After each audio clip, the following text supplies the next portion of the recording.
Steel Scorpion Sports, a better species of fantasy football. Live on a recorded podcast from high above the sea level offices of Steel Scorpion Sports, here are your hosts, Mark Heflin and Jeff Miller. Good evening, Mark. This is Jeff coming at you from San Diego. How's everything up in the Bay? Going pretty well. How about you? I'm doing well on this Friday night post-draft. So we're 1 week out from the first and second days of the draft. So it seems like a perfect time to do a post-draft podcast. What do you think? Yeah, I guess we'll get around to discussing the draft. It's kind of a big deal, but we're recording this tonight, because of the breaking news about Dante Fowler and the injury. So I guess we should maybe start there. Yes, for those that haven't heard, dun, dun, dun, dun, breaking news. Dante Fowler, number 3 overall pick to the Jacksonville Jaguars, went down after about an hour of practice today with an ACL tear. Looks like he may miss the entire season. Having torn my ACL, I will say he will miss the entire season. It is not something I'm imagining even in his peak condition you come back from in less than 7 or 8 months. So noting that it's already May, I think that puts you through the end of the year. What do you think? Yeah, he will definitely be placed on the IR. He will not see the field this season. It's just unfortunate luck. I mean, that's just, you feel awful for the kid. And we're Colts fans, and this is, in our division, a guy that's going to be chasing our franchise quarterback, and yet I still feel bad. This probably been his dream his whole life to play in the NFL. He just got drafted last week.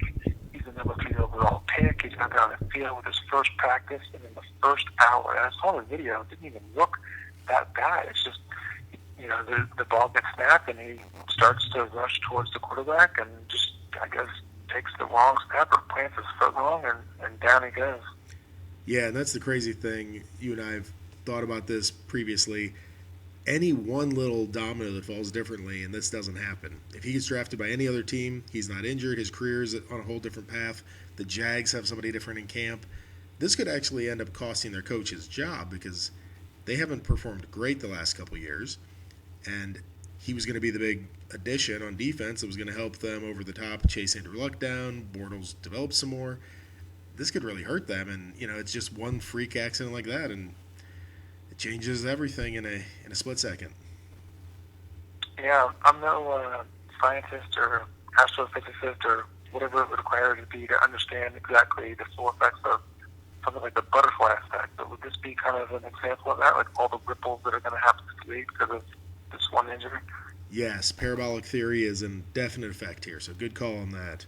But speaking of scientists, there's another story that's been dominating the headlines, and I am not a meteorologist. I do not understand air pressure and Bill Nye, the science guy. He hasn't called me, but Deflategate, Mark. The Wells report came out, and it seems more likely than not that Tom Brady knew that more likely than not his guys were doing exactly what he said and deflating the football.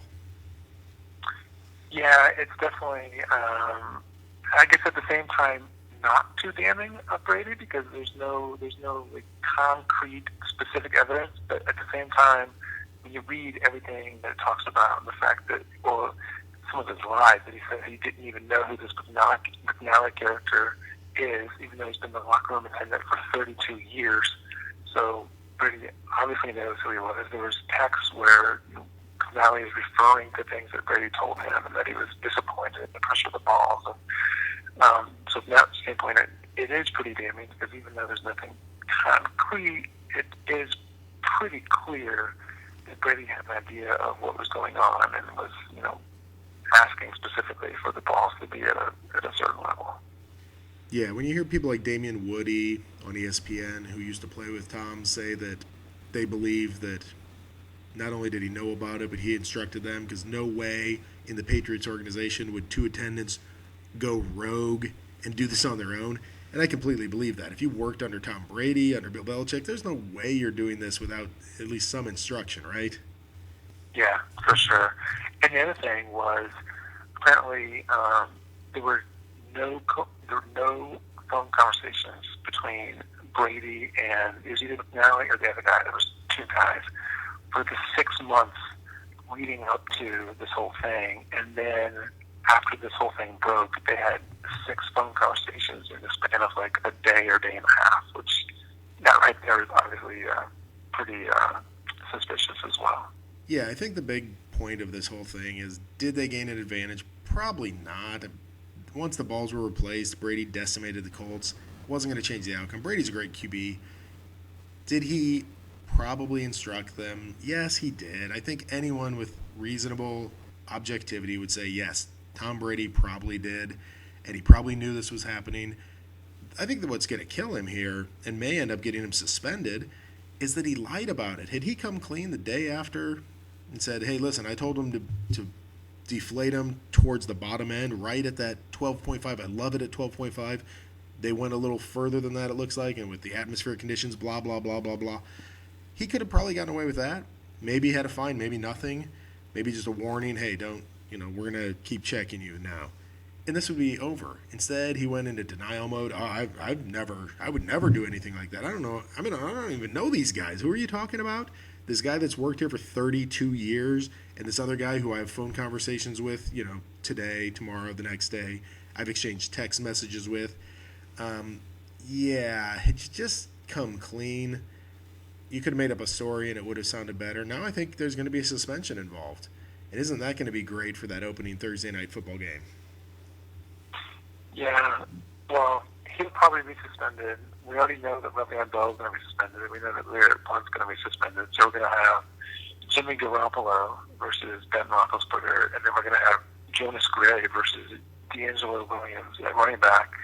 It's kind of a little bit of a black eye for the NFL. It's not going to look good. They're going to have to talk about the suspensions either way. I want you at this point to probably wish they may have picked maybe the Eagles or the Bills to be the opponent, although the Patriots had to be the home team for this game since they were in the Super Bowl. So they'd be missing Brady and Blunt either way. But I saw today that Bravado came out with odds saying that the over-under is 3.5 games, and that it's you have to weigh 1,000 to win 100, that he's not going to get suspended at all. So it seems pretty clear that he's going to get at least a game, probably somewhere in the 3 to 4 range. Yeah, I think the court of public opinion says he should be suspended. I think Goodell's listening. I think Troy Vincent and Goodell will come out, and maybe it's 2, maybe it's 3, maybe it's 4. I'm sure there'll be an appeal, and we'll still be talking about this a month from now. But, wow, it just seems like such a sad story that could have been so easily avoided, even if he did cheat.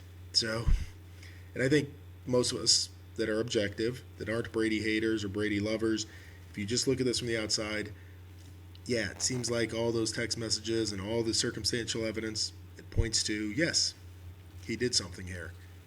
Is it the worst thing in the world? No, but he shouldn't have lied about it then. Bad luck.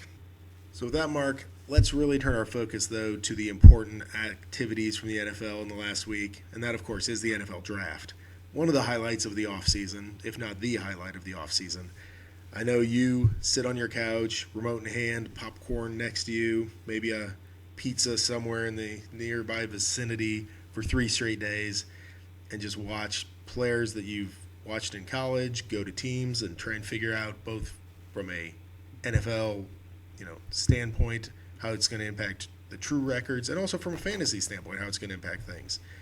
So with that in mind, I imagine after 3 days of sitting through the draft, you had some thoughts about who did well and who didn't do well. So I want to hear from you, and then we can alternate here. Who did you think had a good draft in this 2015 draft from Chi-Town, which became Draft Town? Yeah, so I came up with the list of the 3 drafts that I liked the most. I don't necessarily have them ranked 1, 2, 3, but just the 3 that I really liked. The one that I'll discuss first is actually the Pittsburgh Steelers. They had 8 picks in this draft. They needed to address defense. They lost Ike Taylor and Paul Malo. They both retired in the offseason, so they needed to address their secondary, but they could also use some help both at linebacker and defensive line. And with their 8 picks, they used 6th on defense, at every level of defense. In the first pick, they got Bud Dupree at number 22 overall, which is pretty good value because in a lot of the mocks leading up to the draft, he was going, top 15, in some cases even top 10. So they got an outside linebacker with the first pick. They got 2 pretty good cornerbacks from Power 5 schools in the second and fourth round, and they got defensive tackle and defensive end in the sixth round, and then they got a safety in the seventh round who was a safety out of Louisville who had 14 interceptions last year. Now, obviously, the team thought that he didn't have the requisite physical skills, or he would have been a lot higher in the seventh round, given that he had 14 interceptions last year. But still, pretty good value to get him in the seventh round. And the two offensive guys that they got Sammy Coates in the third round, who is just a physical tools freak out of Auburn. His biggest issue is drops. If they can get that fixed, that's huge value for them. And given how the Steelers just continually hit on wide receivers in the third round or after, you look at Martavis Bryant last year, Emmanuel Sanders a few years ago was a third rounder. Mike Wallace, even before that, I think was a fourth rounder. Antonio Brown in 2010 was a sixth rounder. So the Steelers clearly know what they're doing at wide receiver. So maybe Sammy Coates should actually be drafted for some fantasy leagues this year, because given the Steelers track record, there's a good chance he'll do something. And then in the fifth round, they got tight end Jesse James. He's a pretty decent tight end out of Penn State, and will probably be the eventual replacement for Heath Miller. So I like what the Steelers did in the fact that they took 6 out of 8 picks on defense, got some good players, and addressed almost all their needs. Yeah, no, I don't disagree with you. I think Steelers had a fine draft. That wasn't one of my top 3, but all your points are valid there. Now, for me, and I guess I'm sort of cheating here because I'm going to factor in undrafted free agents as well. I'm counting that as the draft this year. So you know where I'm going with this one. It's the Dallas Cowboys. Now, typically, in fact, the first round, I thought, wow, they kind of reached for Byron Jones. He's a good athlete. I'm not sure he was the best corner available, but okay. I wasn't that impressed. But then in round 2, they take the chance on Randy Gregory. If Randy Gregory can stay clean, and Rod Marinelli's got a lot of work to do, but that's a first-round talent. That was a guy that in the initial mock drafts, before he started missing team meetings and team planes and failing drug tests, he was a top 10 pick. So now you got 2 guys that probably were first-round talents sitting on your roster. Then they go with an offensive tackle from Florida. Never a bad thing to add some depth to your offensive line, swing tackle. But then they know they need defense. That's where they were weak. They added an inside linebacker from Minnesota, Damian Wilson, Ryan Russell, defensive end from Purdue, and they added Mark, I never understood how to pronounce this, Neziocha from Wyoming, an outside linebacker. And it was like, wow, they're actually following some value, getting some players that fit into their system, that can play in the 3-4, can go under Marinelli and really help out. Oh, and then they signed Lyle Collins after the draft, a first-round offensive lineman, which means he's going to start at guard most likely this year. And then next year, if Free leaves, because he's on the last year of his contract, their offensive line is just going to stay great. And that's really how they became a great team in the past, is build the offensive line, protect your quarterback, be able to run the ball. I'm suddenly thinking Darren McFadden, for the 4 games that he's going to be healthy, is actually going to be really productive. Yeah, I like the Cowboys draft as well, and I don't think it's cheating to include the undrafted free agents. I think that does need to be included, especially now that we're down to 7 rounds for the draft versus, I remember when I first started watching the draft, it was 12 rounds. So I think you do have to include that. The Cowboys basically got 3 first-rounders.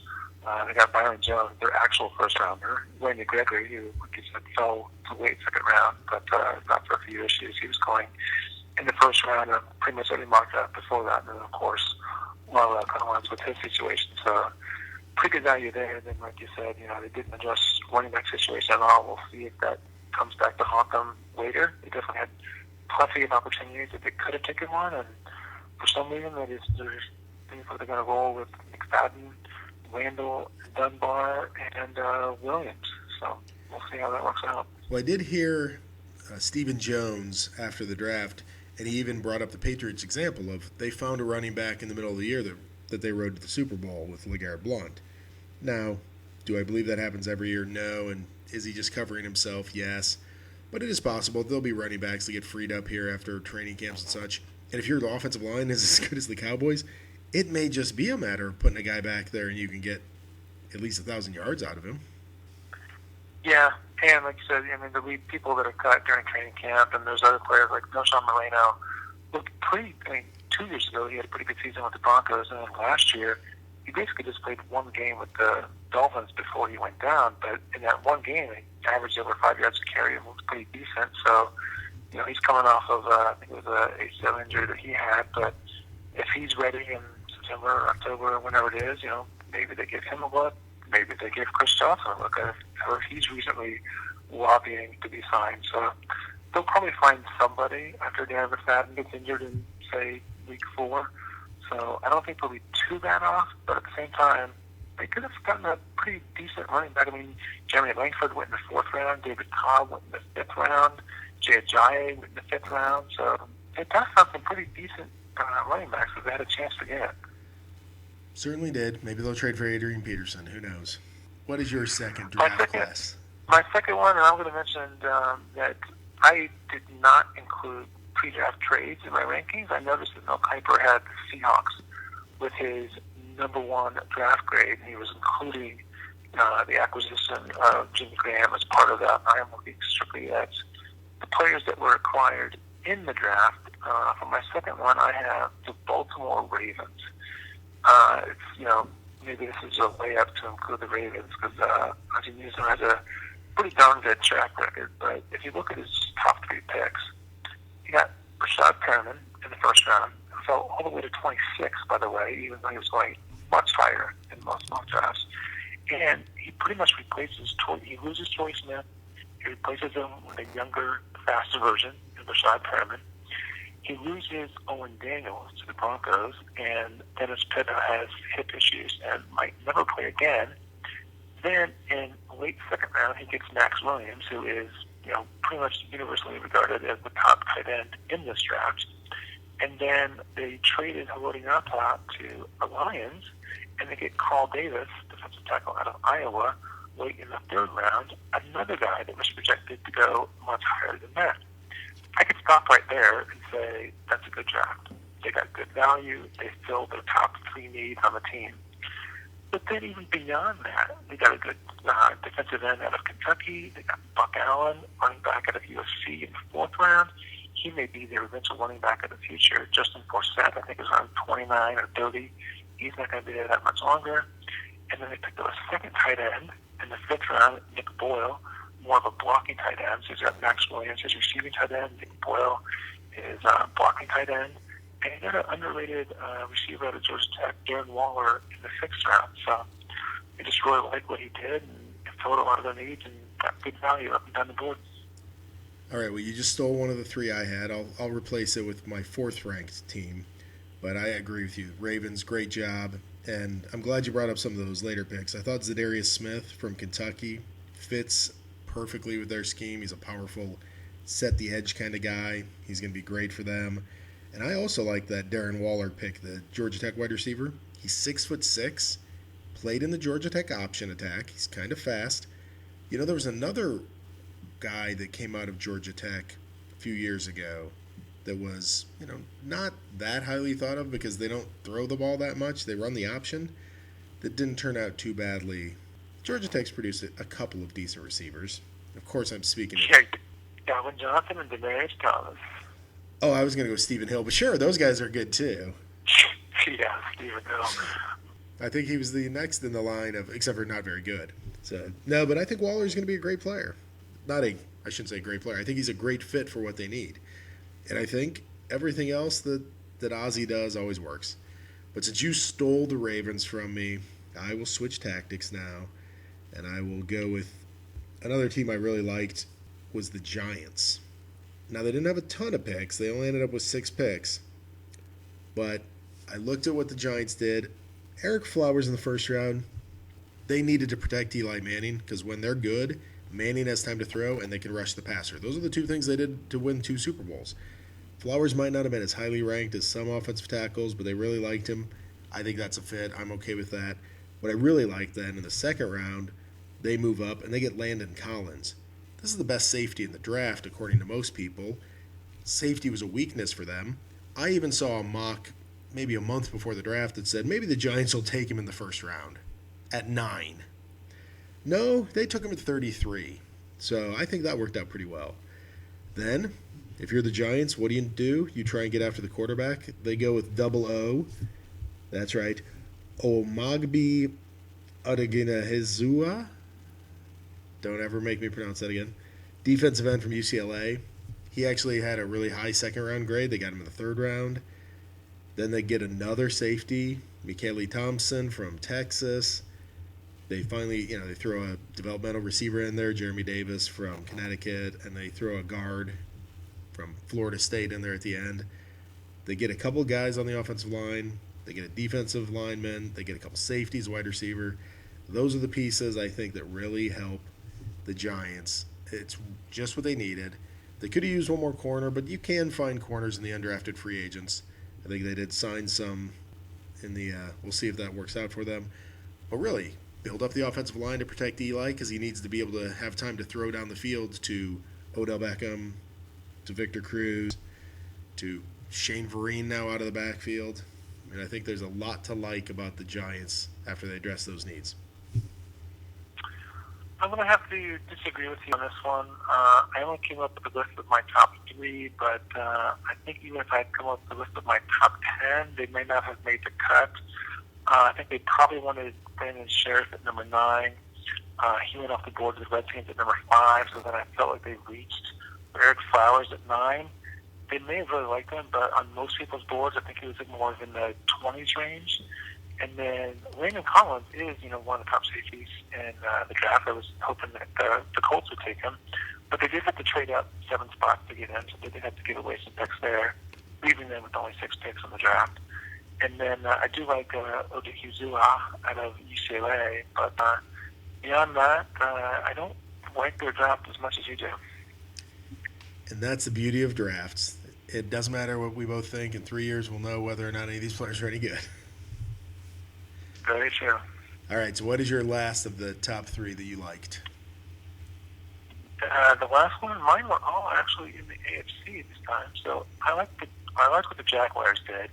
That is, of course, outside of the fact that thought they fell towards the ACL today, which of course they had no way of knowing. But I just like what they did up and down the board. You look at their first 2 picks; they got one of the best pass rushers in the draft at number 3, and they got T.J. Yeldon. They're hoping he's going to be their workhorse, 3-down running back for the future. After getting him, they then get a road grader, run-blocking guard out of South Carolina to open up holes for Yeldon. In the 4th, they get James Sample, the safety out of Louisville, a guy that, as you know, I was hoping the Colts would take in the 3rd round. I think he's one of the better safeties in the draft and underrated. In the 5th round, they get Rashad Green, wide receiver out of Florida State, who's been Winston's security blanket for the last 2 years. I think he's going to play well in the slot there. I think he's going to step in as a rookie and pretty much replace Cecil Shorts. In the 6th round, they get great value, Michael Bennett, defensive tackle out of Ohio State. And then they had a couple of 7th-round picks, neither of which may do anything, but one of them was Ben Koyak, tight end out of Notre Dame. If you're taking a tight end in the 7th round, I'd rather have a tight end out of Notre Dame than any other tight end on the board at that point, just given their tradition recently with all the tight ends out of there. Look at Randolph and Carlson and Eifert. So they've got some good tight ends out of there. Koyak may eventually be someone on that level, but just their top 5 picks, I think they nailed all of them. Did like their draft. Now, obviously, as you said, didn't know Dante Fowler would go down an hour into the first mini camp. They can't know that. So going off the board, I did like what they did. And as a Colts fan, I was hoping they would do a horrible draft, but they didn't. So that's a good one. I actually had them as probably my 5th. Didn't include them in this list, so good job there. My last one, since you stole the Ravens from me, I had to dip down one extra, and it's the Falcons. I actually liked what the Falcons did.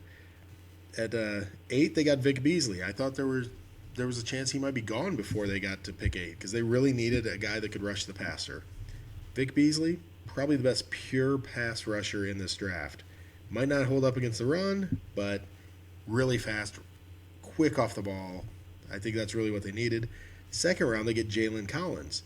There were a lot of mocks that had Jalen Collins going in the 1st round. Good value for them. They needed defense. 3rd round, They go with Tevin Coleman, a running back out of Indiana. Great pick. There were a lot of mocks that had him going in the second round. There was some rumor that maybe he'd creep up to the end of the first round. They get him in the third. They don't have Steven Jackson anymore. They have Devontae Freeman, Tevin Coleman. That helps their backfield.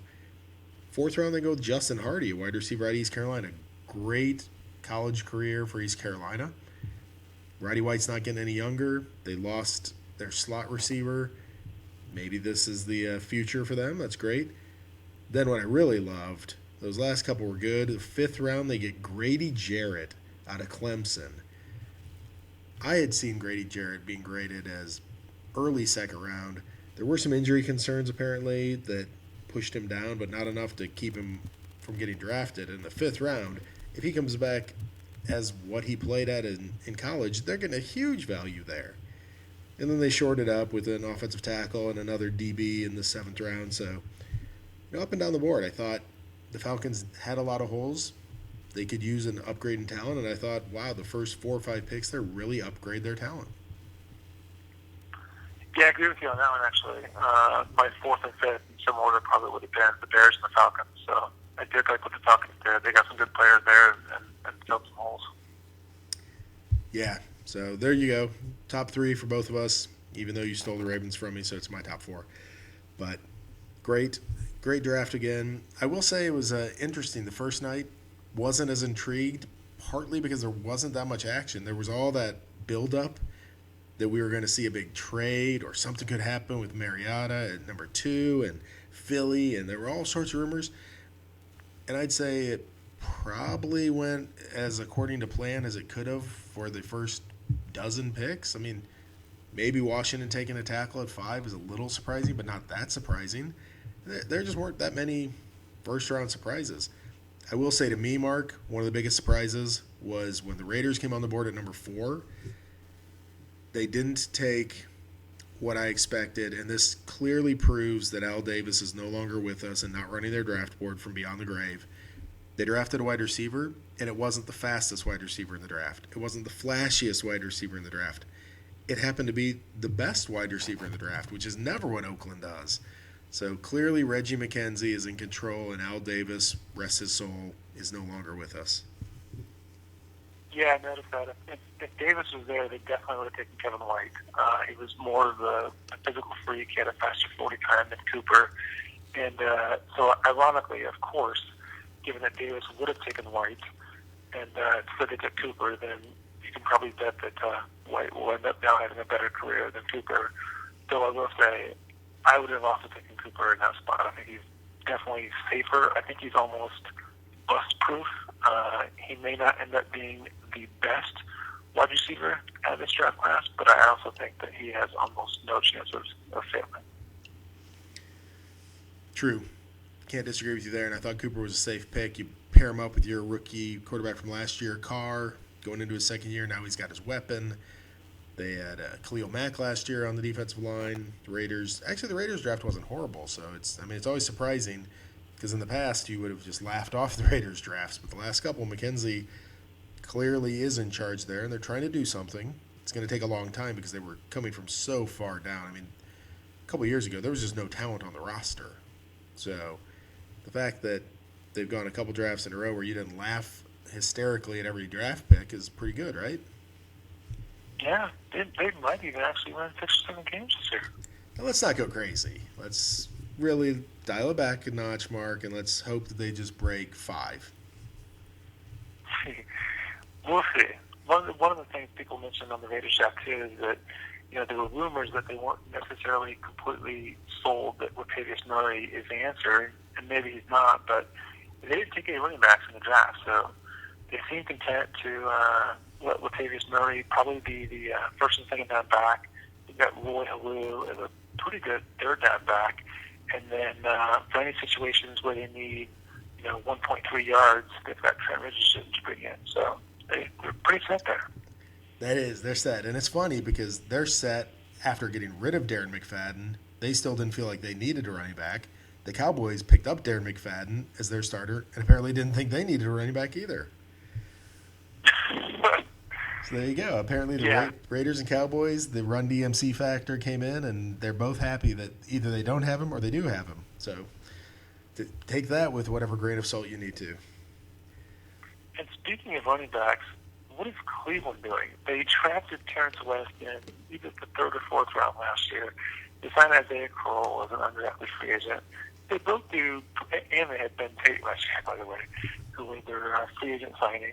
So they signed him and then still get those two guys. Tate ends up sucking, so they cut him halfway through the season. West and Corral actually did pretty decent, especially for rookies. And yet, even though they need receivers, because right now the top two receivers are Dwayne Bell and Brian Hartline, and that's a joke if I've ever heard one. But instead, they decide to use a third round pick on Duke Johnson, only take one wide receiver in the entire draft, which was a fourth rounder out of Washington State. He had great stats, by the way. He's also playing in the Mike Leach air raid offense, so you can basically take the stats and divide it by 3 to see what they'd be equal to our normal team. And I'm just not quite sure what they're doing up there in Cleveland. Well, clearly they're either going to be running the wishbone, or they're hoping that one of these running backs can do the wildcat because they don't have a quarterback. So it actually makes sense. That's why they didn't take a wide receiver. I started thinking about it as you complained that they should fire Farmer for not taking a receiver. But it all made sense as I started thinking, well, they could have the best receiver in the world out there. They don't have a quarterback to throw them the ball. What's it matter? Instead, they'll run the 3 running back trick play set. Maybe they'll do like the fake handoff and the hidden ball trick or something under the shirt with 3 of them running around. It's going to be great. You might be onto something. It looks have something up their sleeve because, mentioning quarterback, they're also struggling there. I guess they're going into the season with Josh McCown or Johnny Rehab, so not the best situation. I think they're probably planning on spending one of their top 5 pick in the 2016 draft to get their franchise QB, I guess. Yes, that seems more likely than not at this point. Speaking of running backs, let's not leave that topic yet. This draft did feature 2 first-round running backs being drafted. And not only that, one of them was in the top 10 after a couple years where we hadn't had a first-round drafted running back at all. So that was pretty exciting, right, to see running backs again come up. So it made me think, and some of the analysts mentioned this on some of the draft coverage, maybe it's not that the running back position has been completely devalued in the NFL, but maybe it's just you have to be a really, really special running back to warrant getting drafted in the first round in the last couple of years. They just weren't there. And, let's not get too crazy away. It was just 2 years that we got first round back. That's not exactly a large trend, right? And it was only 3 years ago that we had a running back go at number 3 overall. Now, the fact that was Trent Richardson is probably what led to the fact of the next 2 years not having any running backs get taken in the first round, because they saw, T-Ridge 2.0 and said, well, no need to take a running back. But yeah, we had 2 in the top 17 this year.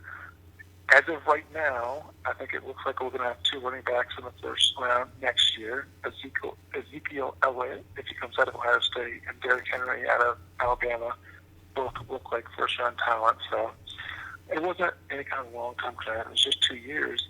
And if you look back at it, there were running backs in those drafts that if they could do it over again, if they redrafted those drafts, Le'Veon Bell would go in the first round, Jeremy Hill would go in the first round, or Eddie Lacy would go in the first round. So there were some good running backs in those drafts that were taken in the second round.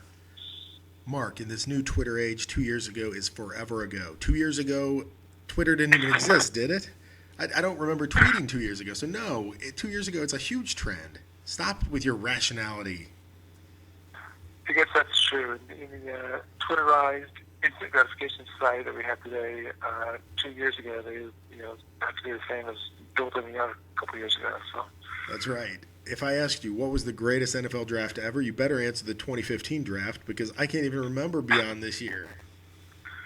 Quite true, yes. Thank you. So any other tidbits you want to mention? Because we didn't even touch on the 2 quarterbacks going at the top in the draft. We did mention that the Raiders didn't take the fastest wide receiver. That was crazy. The Browns didn't go for any receivers in the early parts. The Cowboys did not take any running backs. Were there any other tidbits that snuck up on you from a team and you said, wow, that's either interesting or wow, that GM should be fired? Yeah, I'll go with the latter. Dave Gettleman, the GM for the Carolina Panthers, I'm not quite sure what he's doing. I'm pretty sure I could do a better job down there than he's doing. In the first round, they had the 25th pick.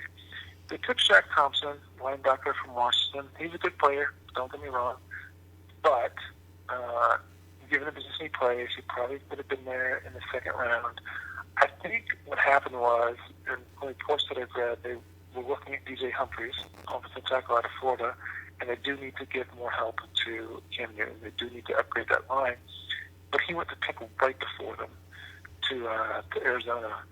And, we've all seen this. Anyone that's done a fantasy draft, you're sitting there, say it's, round 3 or 4 or whatever, you're looking at a specific player that, I'm going to get this guy, and then the person right in front of you grabs him, and then you're on the clock, you have a minute or a minute and a half, and you're like, you're looking at your cheat sheet, you're freaking out, you're not sure who you're going to take because you knew you were going to get that player, and now he's gone. I think that maybe what happened to Dave Gettleman in real life. I think he was going to take Humphries. He went off the board. He didn't think he had enough time to trade down or figure out who he wanted, so he took Shaq Thompson, who I'm sure he liked, but it just wasn't good value. And then in round 2, he traded up to get Devin Funchess. I've seen Devin Funchess play. He's not that good. He's not very fast. And the funny thing is, he already has Devin Funchess on his team. His name is Kelvin Benjamin. They're very similar. I think what he's doing is, Cam Newton is not the most accurate quarterback. Cam Newton, in fact, tends to throw high when he does miss. Benjamin and Funchess are both tall. So I think he's just figuring, I'm going to put 2 tall receivers out there so that when Cam Newton overthrows them, at least they have a chance of going up and getting the ball. But I don't like the pick. I think he would have been better off. If he wanted to get a receiver, I think he would have been better off getting a fast guy to take the lid off the defense and kind of get a different type guy than Benjamin. So that's what I would say. I don't like what Gettleman's doing down there. See, I think you're missing the point there. He looked at Shaq Thompson, and they said that there's a lot about him that reminds people of Thomas Davis. Yeah. Thomas Davis is on his team. He's like, wow, Thomas Davis is really good. So he got his next Thomas Davis. And then in the second round, he's like, man, I wish I had another Kelvin Benjamin because look how good he was for Cam last year. Oh, there's a guy out there that's like, oh, it's perfect. He's just trying to replicate guys on his team because apparently he's found 1 or 2 quality players on his team, so he just need more guys like that. It may or may not be the right strategy, but it's a strategy. It is a strategy. I will give you that. And then the one other tidbit you mentioned, Gurley and the running backs. So Gurley went number 10 overall, which was a huge shocker. I don't think I saw a single mock draft, and I must have read at least 100, that had Gurley going to the Rams because they already have a decent running back that they just took in the 3rd round last year. Now, I know Jeff Fisher loves throwing the ball, but apparently his draft strategy was to just keep drafting running backs until he finally gets one that he loves because 2 years ago, they drafted both Zach Stacy and Benny Cunningham.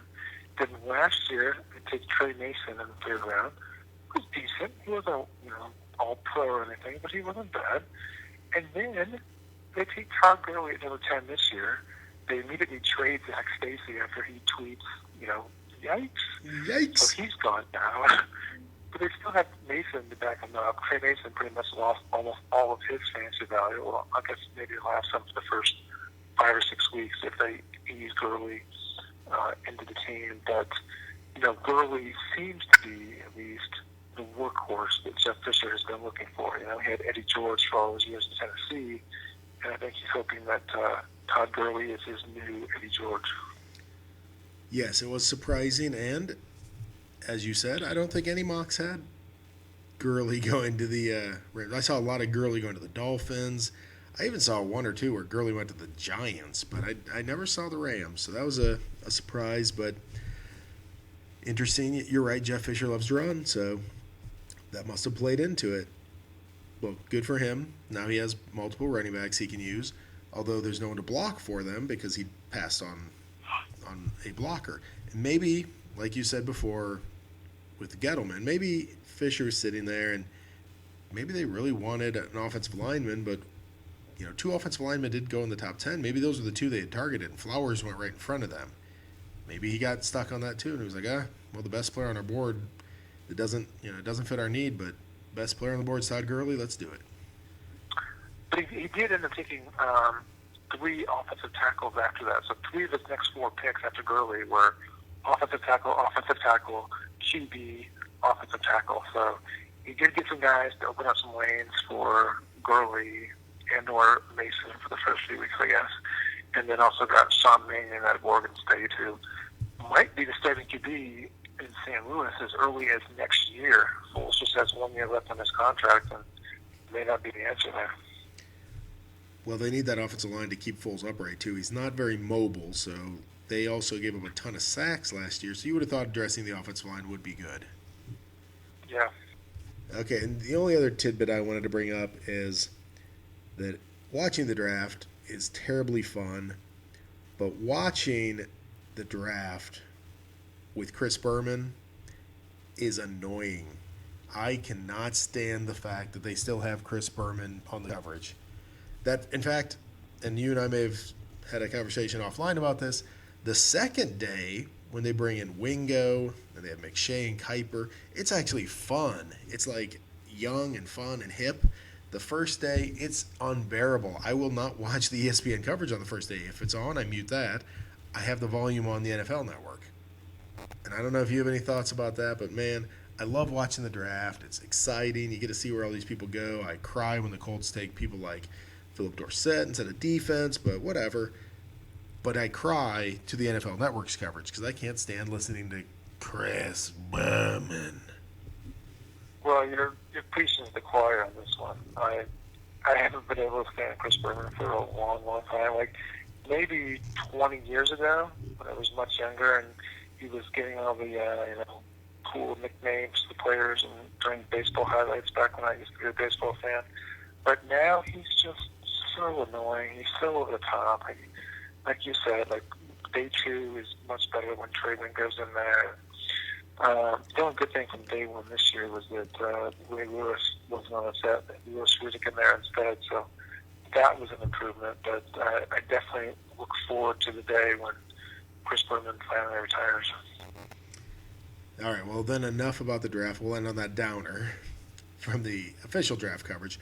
But really, Mark, why we watch the draft, other than the excitement to see what might happen with the NFL and try and figure out all these pieces of the puzzles, is to start prepping for fantasy leagues, right? We've got seasons coming up. We've got drafts coming up, maybe months from now. But now we know the landing places for all the players that we knew coming out of college, the teams that might have a hole. Like we said with the Cowboys, they filled it with a running back. Oh, they didn't take one, but forget that. But other teams filled holes that might actually have fantasy value. So why don't we both, I think we both created a list here of our 5 biggest impact fantasy players that were taken in the draft. And we'll start with number 1. If you don't mind, I'll go first because I could actually drive down the road and meet my number 1 player if I wanted to. So obviously, I think the number 1 impact rookie is Melvin Gordon. Melvin Gordon is going to get on the field. He's going to be a 2-down back immediately. He actually catches the ball better than some people think, so he might get some receptions out of the offense on 3rd down, but I think Danny Woodhead and Brandon Oliver will keep that. But he's going to be the goal line back. They've already had discussions about that here in the media. I think Melvin Gordon may well be your offensive rookie of the year next year. And I think going to the Chargers, great fit, perfect situation for him. They're going to want to run the ball to keep Rivers upright. So he is my number 1 impact rookie. You? It's a good pick. At number 1, I actually have Devin. No, just kidding. I can't even finish it in one. Devin Funchess, not even in my top 20. No, I agree with you. I have Melvin Gordon number 1 as well. He's in a good offense. He may even get as high as 300 carries. He's going to be a workhorse back. He's going to be in there for every 1st and 2nd down, a decent amount of 3rd downs. I don't think he's going to get a ton of receptions in his first year, especially since they have Woodhead there, who's good running back out of the backfield to get the receptions, and even Oliver as well. But like you said, I think he will get a lot of goal line work. He'll get a ton of carries, and Chargers score a pretty good amount of points. So I see him, getting over 1,000 yards and probably, at least 10 to 12 touchdowns. And like you said, very good chance for Offensive Rookie of the Year. At number 2, I have Kevin White. He was the second wide receiver off the board after Amari Cooper, but I think he's in a better situation. He's got Jay Cutler, who obviously has his faults, but he's got Jay Cutler instead of Derek Carr. He's a second-year QB who also struggled a little bit last year, had a low completion percentage. Kevin White has Alshon Jeffrey on the other side. Alshon Jeffrey is going to get any of the double teams that defenses want to throw, especially in the beginning. So Kevin White should get mostly single coverage. And they also assigned Eddie Royal in the slot. So Jacob, I think, will be going to Kevin White a fair amount. He's a physical freak. He's tall. He's like 6'4". So he could be a red zone threat. The Bears score a fair amount. I know they lost Trustman, but their new offensive coordinator is Adam Gase, who Fox brought with him from Denver. And, Gase is a pretty good up-and-coming offensive coordinator. Coordinated a good offense in Denver. It was pretty high scoring, and I think Kevin White will benefit from that. So I have him at number 2. All right, I don't have him at number 2, but your logic isn't bad. Although I will argue on your Adam Gase, was he really the offensive coordinator or was Peyton Manning? We'll leave that be because Gase was the offensive coordinator for a player named Tim Tebow, wasn't he? Was he there at the time? I Tebow? believe. It was. Wasn't it McCoy? Was it McCoy or was it? Or Gase might have already been on the staff as the offensive assistant, right? He might not have been coordinator, but I think he was on the staff. So yeah, probably. So it's I don't like to give Gase all the credit for Peyton Manning because basically Manning ran his own offense, right? But be that as it may, I will say John Fox is the head coach, right? John Fox, as we know, does not love wide open offenses. The one thing that could hold Kevin White back is if John Fox had his way, they'd be running the ball and playing defense. And really, the Bears probably want to run the ball and play defense because if you don't, that means Jay Cutler's throwing the ball. But we'll worry about that later. So my number 2 was not Kevin White. It was Amari Cooper. I went with the quarterback that it was taken ahead of him that is going to be the primary target for the new second-year quarterback rookie wide receiver combo out here in Oakland, or up there in Oakland, I should say. And the reason I put him a little ahead of White is, one, I think they're going to pass more than the Bears because of the John Fox situation, and mainly because the Raiders are going to be behind in most games. So I think he's going to get a lot of cheap yards. Yeah, sure, he's going to get some garbage time stuff. But he is going to be the primary target. I think he's going to develop a good relationship with the quarterback, and he has a good talent. So, not too dissimilar to your thoughts with White. I think he can do some good things out there in Oakland, and that's why I had him number 2. So for number... Good pick. Go ahead. I have Cooper at number 4. I like him for some of the reasons that you had mentioned, but at the same time, I just feel like the Raiders' offense in general is not going to be as high scoring as the Bears. I think there's going to be less scoring opportunities. He's a full 3 inches shorter than White, so I didn't know if he would have as many red zone opportunities as White does. And then with Derek Carr not being super accurate, he had decent stats last year if you look at his TD to interception ratio, but if you dig a little deeper, his yards per completion was pretty low. His completion percentage was pretty low. So I have Cooper at number 4, but I just couldn't put him as high as you did. Yeah, no, fair points, although I will say that the flip side of your argument is the Bears might score more, but they also have Matt Forte, who's going to get a lot of those scores. They have Jeffrey, who's going to get a lot of those scores. As of right now, they still have a tight end, Martellus Bennett, who might get some of those scores. They have Eddie Royal in the slot who will get some of those scores, so it won't be exclusively Kevin White getting these scores. He's got a lot of people to spread the ball around to, whereas if the Raiders are passing the ball into the end zone, they don't have a lot of options right now that are getting the scores, so Cooper might actually do better than we think. And from a yardage standpoint, I think he'll do fine because I think they're going to be passing a lot. I mean, you just mentioned who their running backs were a few minutes ago, so I think they'll be behind in many games in passing. But, yeah, I mean, I don't think the difference after Gordon, I think, is a clear number 1 here. Then my 2 to 5, actually, I have very close together. I think anybody could kind of jump around in here based on, a good game or 2 in the season. I think Gordon is my clear favorite, and then after that, I had Cooper. At number 3, I had Todd Gurley. The reason Gurley isn't up higher is because I know he's going to miss at least the first amount of time in the season. I actually don't know how much that is. But I can't imagine, even though they say he's going to be ready for training camp, I have to believe you're going to ease him back in. This is a long-term play. And you have Trey Mason in the backfield. Now, you already mentioned, Jeff Fisher loves his bell cow and he loves his Eddie George. If by week 3 or 4 he's figured out that Todd Gurley is Eddie George, he's going to ride him like what's the American Pharaoh? He's going to ride him like a thoroughbred there and try and win the Kentucky Derby. But yeah, I couldn't put Gurley up any higher just because there's the unknown. He may be ready at the start of the season, and if he is, he may actually move up my list. But right now, I just don't know. But I think Gurley is going to be a very quality back. He would definitely be a very quality back, and I think he's going number 1 in most dynasty rookie drafts for a good reason. I think he's going to be, like you said, a workhorse back for the next 7-8 years, hopefully. But I don't have him in my top 5 at all, just because I think they're going to work him in a little bit slower. The Rams have a week 6 bye. I think there's a decent chance that he starts the season on the PUP list, and then we don't see Gurley till week 7. So I think he will be available for fantasy playoffs, obviously. And if he's getting 20 carries a game by that point, he'll be quite valuable. But as far as ranking him in the top 5 for, total points for rookie players fantasy-wise this season, I didn't have him in my top 5 just because I wasn't banking on him doing much, if anything, in the first 5 weeks of the season. Okay, see, on my side, I did factor in that he would probably be available by week 1, not starting. He would be subbing in from week 1, week 2, and then by week 3 or 4, he'd be the workhorse. So if you wait until week 6, yeah, I'd drop him out of my top 5, but I'm assuming, because everything I've read and heard is he's going to be ready to start at training camp, and even if they work him in slowly, that means by week 2 or 3, he's full bore. I can live with that, because Le'Veon Bell is going to miss a couple games to start the season, and he's still going to be a top 3 round pick, right? Right. Yeah. All right. So who'd you have at number 3?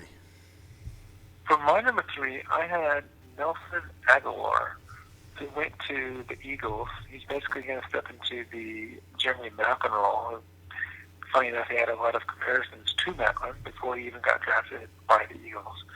But just the mere fact of being in the Chip Kelly offense, and if you look at the other receivers that they have, guys like Josh Huff and Riley Cooper, it seems pretty clear that Jordan Matthews and Nelson Aguilar will probably be the top 2 starting wide receivers on that team. Aguilar is probably the best or second best route runner in this wide receiver rookie class. And then just the fact that he got paired up with the Chip Kelly high-scoring offense, I'll get a decent amount of receptions, a large number of yards, and an opportunity for touchdowns as well. So I had him at number 3. I had him at 5. Agree with everything you said. He's in the Philly offense. I think he's going to do fine. I don't think he's going to be as good as the other receivers we've already mentioned, but in that offense, good chance that he puts up some decent numbers. So I like everything you said. So what about number 4? At number 4, I had Amari Cooper, who we touched on a little bit ago, and you had him at number 2. And I had Kevin White at number 4, who you touched on at number 2. Now I did have a tie. Right. I did have a tie at number 5. So I had Aguilar, and I wanted to also include T.J. Yeldon. The reason I wanted to include him is because he's the starting running back already. I know he's the starting running back for the Jacksonville Jaguars. And just by default, if you are a starting running back in the NFL, you have some value. And so now you, last year, I believe, owned a Jacksonville running back. So maybe you can tell me how much value a starter in Jacksonville has. But I have to believe they want to run the ball to protect Bortles. That'll open up some of the passing game, the play action. They want to be a run the ball and play defense kind of team. I think Yeldon is head and shoulders better than the last couple guys. Shoelace is there. Shoelace Robinson. I don't think he's the answer. Who was the other? Toby Gerhart was running the ball last year. There's someone else that they tried. I honestly think Yeldon's not bad. So, yeah, I wanted to mention him as a tie at 5th. Yeah, that's a good pick. Yeah, the Jaguars had Gerhart, Denard Robinson, and Storm Johnson, none of whom did anything spectacular last year. So, yeah, Yeldon should come in and be a three-down back at the start, but the offensive line isn't that great, and the Jaguars only scored more than 20 points, I think, twice all season last year. So, definitely not a ton of scoring opportunities there. At number 5, I also had a running back, but for me it was Tevin Coleman, who obviously had a very productive college season last year, over 2,000 yards, something like 27 yards per carry. Actually, I think it was like 7-something, but still pretty impressive. He led the nation in the most 50-yard runs, 60-yard runs, 70-yard runs, 80-yard runs, and 90-yard runs. Basically, if he gets past you, you're not going to catch him. And he just goes to a good offense. He goes to a good situation for him. I think he's going to be the main back. The only competition really is Devontae Freeman and Anton Smith. Anton Smith is just kind of a journeyman. I think he's 29 already. Devontae Freeman was decent in limited action last year, but not enough to keep Coleman from getting the majority of the carries. And Coleman probably gets, I'll say, 70% of the carries for Atlanta this year. And in that pretty high-scoring offense, he'll have a good opportunity for a lot of touchdowns, too. Yeah, I love that pick. I had him in my honorable mention, which I did include a couple honorable mentions I wanted to throw out there, and I assume you have a couple as well. I had Coleman, you mentioned there. Love watching him break through the line and then just run away from people. That's always fun, especially because he was running behind a horrible line at Indiana. So the fact that he gained over 2,000 yards tells you something about the kid.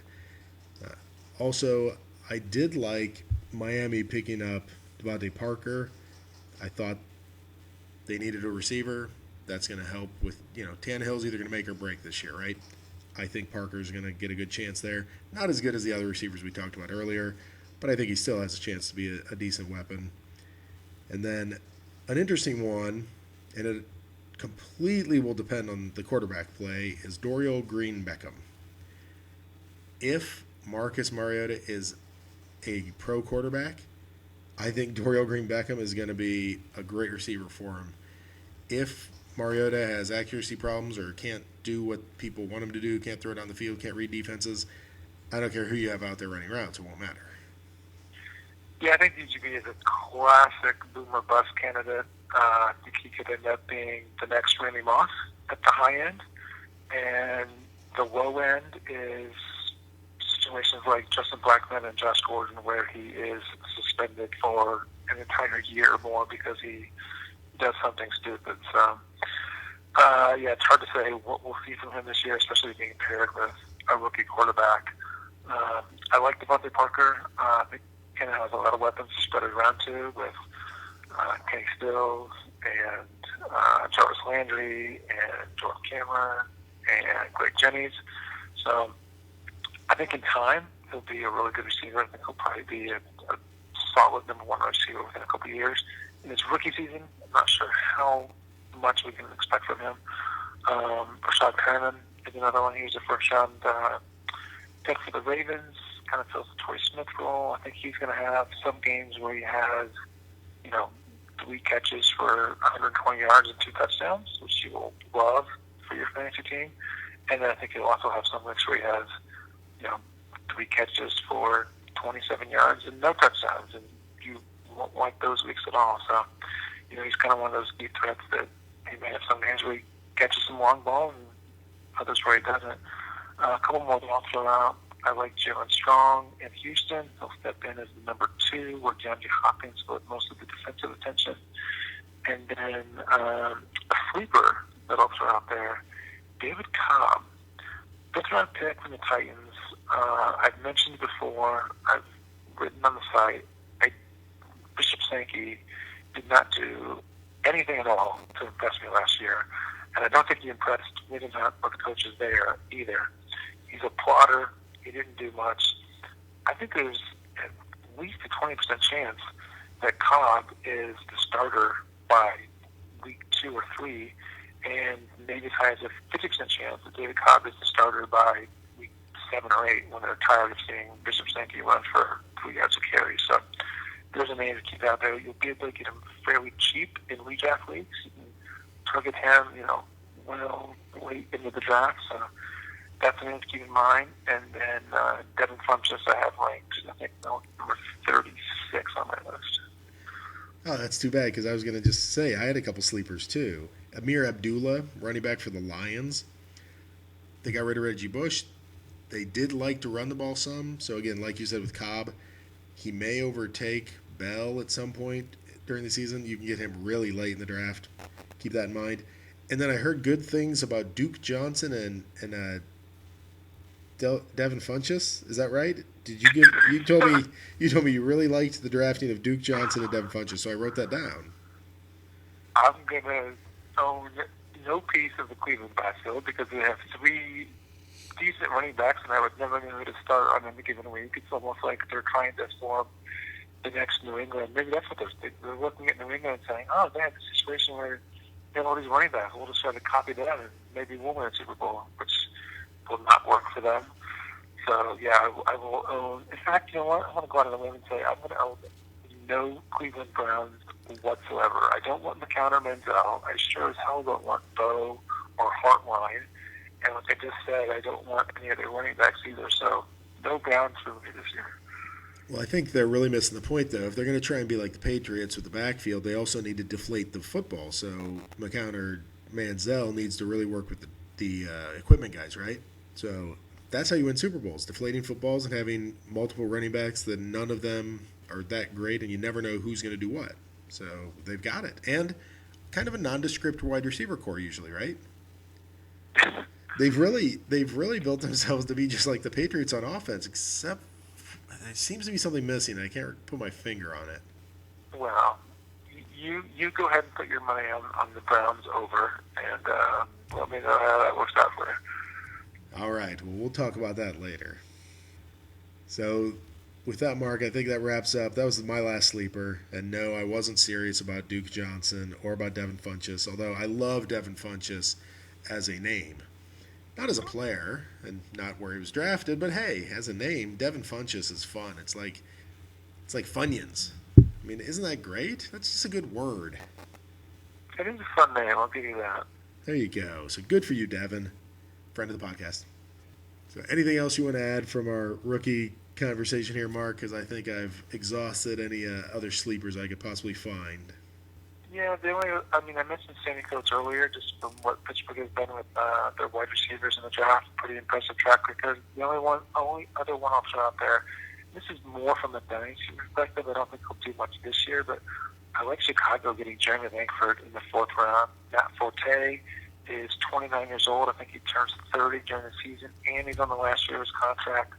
I think they drafted his replacement in this draft. I think Forte is gone next year. They don't like Kadeem Carey, not only because of what he did or did not do on the field last year, but he was drafted by the previous regime. They have a new GM in there. He's not his guy, and I think he got his guy in this draft. So if you're in Dynasty, you can get Jeremy Langford fairly late, and I think you'll have a starting running back in 2016. Yeah, Jeremy Langford, Buck Allen at the Ravens, you mentioned earlier. Two good guys for dynasty leagues. I don't think they do a ton this year because they're guys ahead of them, like Forsett in Baltimore, Forte in Chicago, that will get the bulk of the carries without injury. But you're right, next year you could have some completely different starters.